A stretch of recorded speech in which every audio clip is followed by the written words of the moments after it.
kabar semua? Semoga dimanapun kalian berada tetap terjaga dan baik-baik saja ya. Apakah kalian tahu ABK? Ya, ABK atau anak berkebutuhan khusus ini adalah anak dengan karakteristik khusus yang berbeda dengan anak pada umumnya, tanpa selalu menunjukkan pada ketidakmampuan mental, emosi, atau fisik. Nah, kita pasti sudah mengenal dan pernah melihat anak tersebut di lingkungan sekitar kita.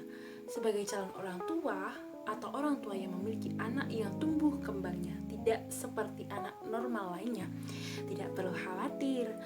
Aku punya solusinya, yaitu kita bisa melakukan tes sidik jari untuk mengetahui minat dan bakat anak tersebut. Nah, analisa sidik jari adalah sebuah metode untuk mengetahui potensi genetik seseorang yang mencakup kecerdasan majemuk, gaya belajar, gaya bekerja, karakter bawaan, dan lain sebagainya.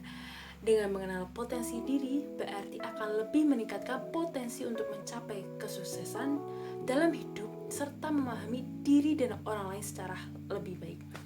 Saat ini, dengan riset yang terus-menerus dilakukan, sidik jari juga dapat digunakan untuk mengetahui atau memetakan jenis kecerdasan atau bakat seseorang, gaya belajar, hingga karakter bawaan.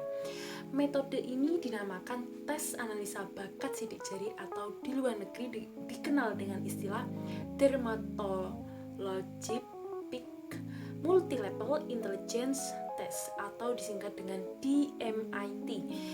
Analisa sidik jari adalah metode terkini yang berbasis teknologi untuk menganalisa bakat yang dimiliki seseorang, baik anak-anak hingga orang dewasa.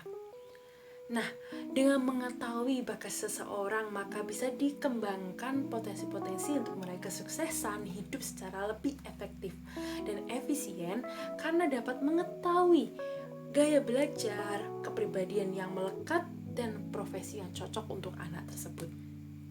Nah, di mana sih kita dapat melakukan tes sidik jari ini? Nah, kita bisa pergi ke rumah sakit dengan berbicara dengan psikolog. Nah, di situ biasanya tersedia tes sidik jari. Nah, semakin dini potensi bakat, karakter, dan gaya belajar anak diketahui oleh orang tua, maka orang tua dapat memberikan stimulasi atau rangsangan yang sesuai untuk tumbuh kembang serta minat anak dengan optimal. Nah,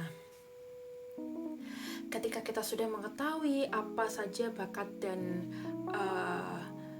minat anak kita jadi tahu otak mereka dominan yang otak kanan atau otak kiri. Nah, mereka bisa mengembangkan minat bakatnya. Mungkin mereka lebih dominan ke bidang seni, olahraga, bisa juga sains, kemudian ada banyak kecerdasan yang lainnya yang bisa mereka kembangkan.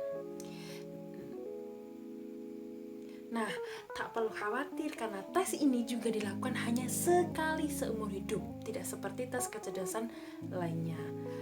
Ya, walaupun kesuksesan dapat diraih berdasarkan usaha dan doa anak itu sendiri, akan tetapi paling tidak dengan melakukan tes sidik jari ini, kita sebagai orang tua atau calon orang tua bisa mengarahkan bakat dan minat anak agar bisa berkembang sesuai dengan kemampuannya. Nah, ayah bunda, setiap anak pasti memiliki kelebihan dan kekurangan masing-masing.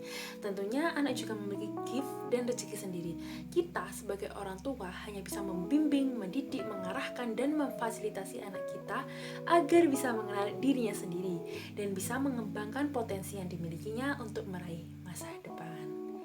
Mungkin itu saja topik kita kali ini. Terima kasih karena sudah mau menonton channel ini.